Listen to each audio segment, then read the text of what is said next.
What's up, chuckleheads? I want to do some draft analysis here, even though the season has started. Now, I am a Bush League dork, and so my analysis is not going to be nearly as professionally done as what Hoff does, right? I'm just going to do it here on my phone.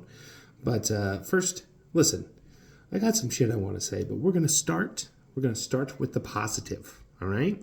Okay. First off, let's look at my beautiful babies here, right? Like CBK. Okay, new player. Let's look at this roster. Kosar, Neil Anderson, Minnesota receivers. Terrible O-line. But he's got the best defensive unit in the game, New York linebackers. And he's got manable guys at D-line and in the secondary. And he's got Minnesota special teams. This is exactly the kind of shit that we implemented the Japan round or Hero round to help encourage, because you think it used to be very difficult for guys picking at the front of the snake draft to build balanced rosters. Japan round really helps with that. So CBK, fucking outstanding roster. I love it. Here at Dizzy as well, Phil Simms. In the context of this league with the guys from Japan, Phil may not necessarily be a good quarterback, like he's bottom half, but he's still very competent. I had him last season, and he was fine. And then Bo Jackson, Washington wide receivers, absolutely killer. Look at Dizzy's defense, too. Indy, LA linebackers, that sucks. Oh, what's he got here? It's just Dave Duerson with Duron Cherry. Right? Freaking outstanding. Really bad special teams, except Edmonds is a good returner. So, Dizzy, welcome back to the league. Put together a really fun roster here. I think you're going to do great. Last one I wanted to look at here is 40. 40 in his second season. He was around for the Hero Draft last season. Had some confused ideas born of inexperience, right? This season, much better. First off, look at this defense. Seattle linebackers, Cleveland secondary. And I think his hero pick was Randall, and first round pick was Cleveland secondary. I mean, that's outstanding. That's balanced. The Cleveland secondary is an entire defense, and it's in just one pick. And then he added the Seattle linebackers, plus Chicago special teams. He took Chicago special teams early in the third. I mean, you can maybe argue that's a reach. But at that point, he already had Randall plus Cleveland and Seattle on defense. His season's really going to hinge on whether or not he can run with Timmy Smith, because he's got to keep the pressure off of Randall to make moves. Decent receivers, not great. Much better constructed roster this time around. Like Drew has been successful with 8-4 guys, and like Levi's hard enough to bring down. I'm sure he could do it. So it's really going to matter on how well 40 can run with Timmy Smith as to how his season's going to go. All right, so that's the positive. Now, let me change screens here. I got some shit. Let's just say I'm a little frustrated, maybe, with some of the draft decisions made by some of our longtime guys. Right? So let's just dive right into it. First off, listen, it's obviously got to start with the most baffling first-round pick in league history. So Richie and Dallas coming off their best season ever. Easy, right? And it's built on a foundation of outstanding defense and a great run game. Right? So he gets his outstanding defender in the hero round. He takes Bruce Smith. Great call. Great defender, right? Perfect. Cleveland special teams at the number 5 pick with Walter Payton and Eric Dickerson still on the board. Baffling, right? Like, I have thought about this now for a day, and like the most grace I think I can extend to it is, like it used to be, guys needed like 2 or 3 rounds to get their team identity established. So as you moved into the middle rounds, right, that's when you started seeing like special teams, O-lines, playbooks start flying off the board, right? Once guys already had their personnel set. Well, with the hero draft, I guess that accelerates that by a round, basically. So you might be worried you might not get the elite kick returner. But fuck's sakes, Do not pass up a 10-4 running back for any kick returner. All right. So that pick sets off a cascade then, right? Everything slides down one. So, I mean, who knows what Mac would have done, but let's say Richie still gets his, let's say he takes Peyton. So Ninja's still going to get a 10-4 guy at 7, right? Nothing can be done about that. Nelson passed up a 10-4 guy, but you got to respect what he's doing because he took the San Fran wide receivers and paired him with John Taylor, and now he's got the best wide receiver combo in the league by a mile. I don't know if that's what I would have done, but I can at least respect it. So then, nightmare situation, Drew Manster. Oh, Jesus. Drew Manster, elite running back, right? I miss it by 1, of course. I take my quarterback in the hero round and the Doom combo. You know, I pass on Montana, right? Also passing on Montana, right, is DPS. Now, DPS, I mean, wins all the time. It seems silly to criticize anything he does, right? But he does what he always does. Like, he's had Herschel multiple times. He's had Ronnie Lott multiple times. He tends to defend from the back, right? But, I guess a guy who, he won the league last season, so maybe you can't really criticize him. But fuck's sake, then he gets on God's internet and has the balls, the rocks, to say, well, I always pick in the same spots and I have to pick the same guys. Bro, Joe Montana, you passed on him at 11 and 12.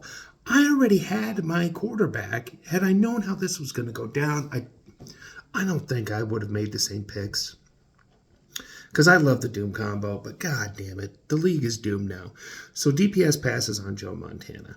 I take my running back, and then Drew Manster gets fucking Joe Montana to pair with Eric Dickerson, and then the next round, he takes the Miami playbook.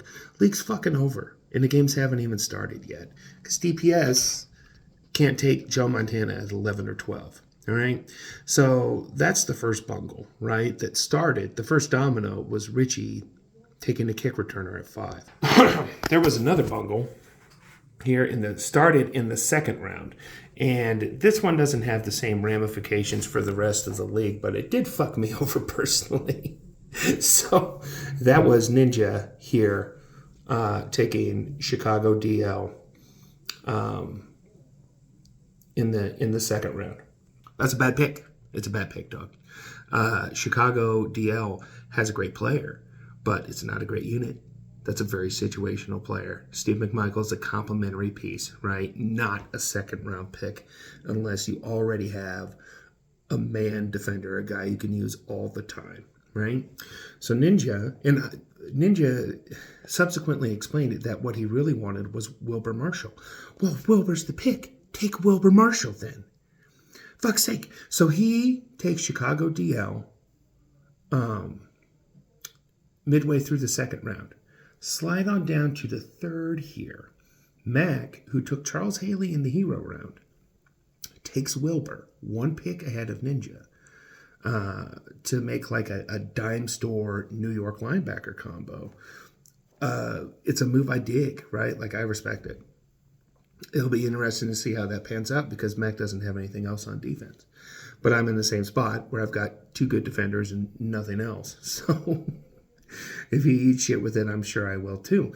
But then Ninja has to panic and take Chicago linebackers, which again has a great player, Mike Singletary, right? I was hoping that he would fall to me, right? But Ninja has to panic and take the Chicago linebackers because I think at that point all the good secondaries were off the board, right? And like Ninja, he's desperate for more speed on defense.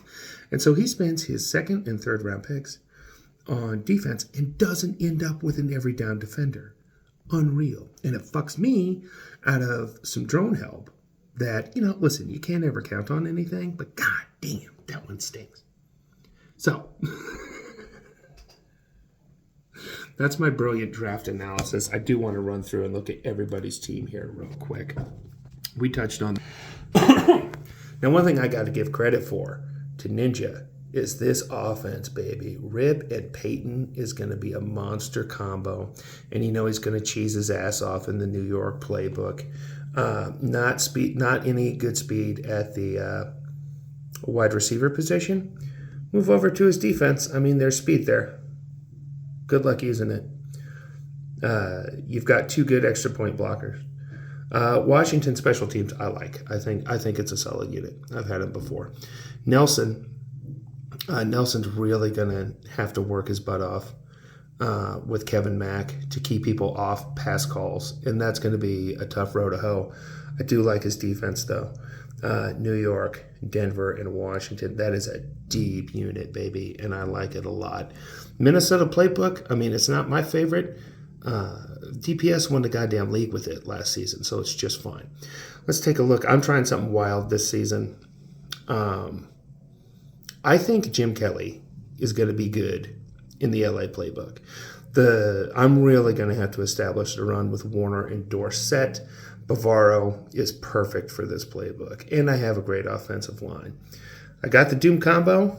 Let's see if that's all I need. I love LA special teams. You could argue there are a few similar units that might be a little better. I think for my purposes, they are the best. Like, all right, do we even have to talk about Drew Manster? Miami playbook, Montana Dickerson, and an elite receiver in Sterling Sharp. His defense blows, but he drafted Carter early specifically for an extra point blocker, which he thinks is all he's going to need, and he's probably right.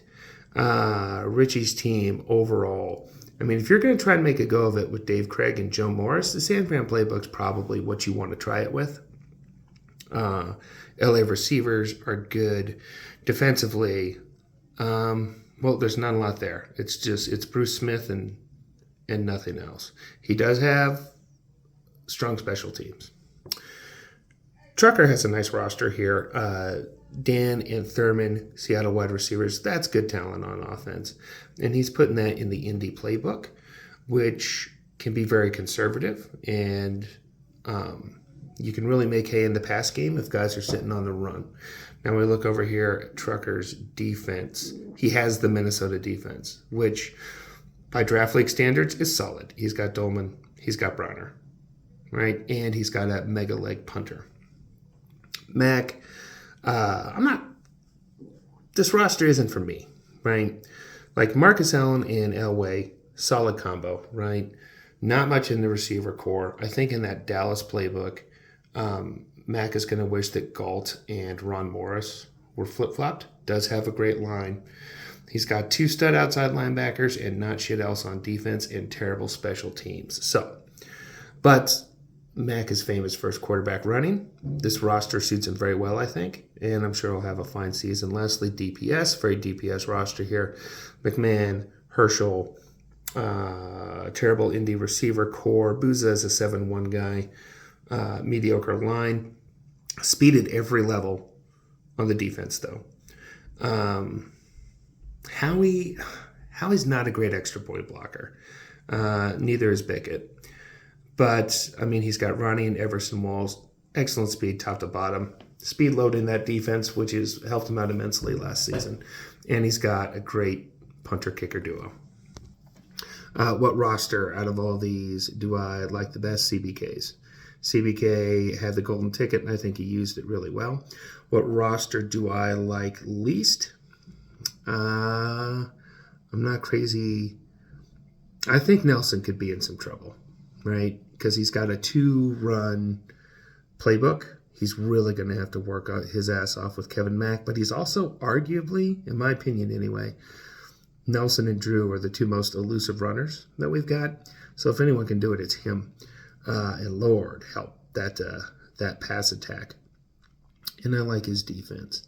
Well, I'm not crazy about my roster, to be honest with you. When I saw the season was over because of what Drew had, I just like, let's try something fun. Let's try something new. So we'll see how it goes. And I do love the Doom combo. But yeah, I'd love to see the balance at the top of the draft. That's why we do the hero round. And I wish everybody very good luck. Don't take any of this personal, right? It's not intended as personal criticism. These are silly games. I'm laughing about it. So good luck, boys.